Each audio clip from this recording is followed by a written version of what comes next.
रात्रि में जब सब कार्यक्रम निपट गयो, पतिदेव मेरे 60 वर्ष के है गए, बहू सो रहे, मैं सो रही, तब आयो तुम्हारो लाला। और कौन सी खिड़की में ते अंदर आयो, हमारे बिस्तर पे चढ़ के मेरी चोटी और उनकी दाढ़ी बांध के भाज गयो, गुर्र गांठ बांध के भाज गयो। रात में पतिदेव प्यास लगी, जैसे ही उठे उनकी दाढ़ी खिंचे, मेरी चोटी खिंचे।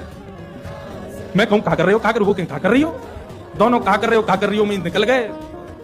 सबरे बाल टूट गए मेरे पतिदेव के, जे उपहार दियो मेरे पति के जन्मदिन पर। मैया फिर हंसने लगी, समझाऊंगी। ऐसी ठाकुर जी की बाल लीला। लेकिन यशोदा मैया ने मन में सोची कि सबरी आ गई है, इनके सामने डांट तो दूं लाला है। ठाकुर जी बुलाए, जोर की आवाज लगाई, कन्हैया। ठाकुर जी सो रहे हैं पल्ला में। मैया ने जैसी आवाज लगाई है, ठाकुर जी घबरा के उठ गए, बोले मैया ऐसी जोड़ते तो कभी ना बुलावे मुझे। ठाकुर जी जोड़ते अपनी आंख मीड़ी, तुम्हारा सबरो काजर फैल गो। बड़े बड़े ठाकुर जी के नेत्रन में जगन्नाथ भगवान बन गए। अब सुबह सुबह बालक उठे तो बेचारो चलो तो जाए ना, बात मैया की गोद चाहिए। ठाकुर जी जैसे तैसे उतर करके नीचे आए, इतनी भीड़, जितने आप बैठे उतनी गोपी होंगी। मैया तुमको काई को डांट रही है, अरे लाला ये सबरी गोपी तेरी शिकायत करें, तेने यूं कियो, या के घर यूं कियो, सब गोपियों के। अब देखो गोपियों ने जितने ठाकुर जी के ऊपर आरोप लगाए हैं, इनमें से कुछ ही सत्य हैं, बाकी तो गोपियों ने जबरदस्ती लगाए उल्हाने, ताकि लाला तो तोतरो है, बोलना जाने ना है, मैया डांट देगी वाको।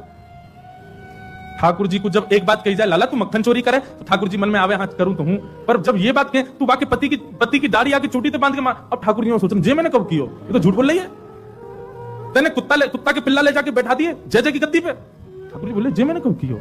अब ये सब मन में विचार करें। अब छोटो बालक जल्दी उत्तर दे नहीं पाए ठाकुर जी, यशोदा मैया डांटने लगी, तो ठाकुर जी तो रोने लगे, और रोते रोते मैया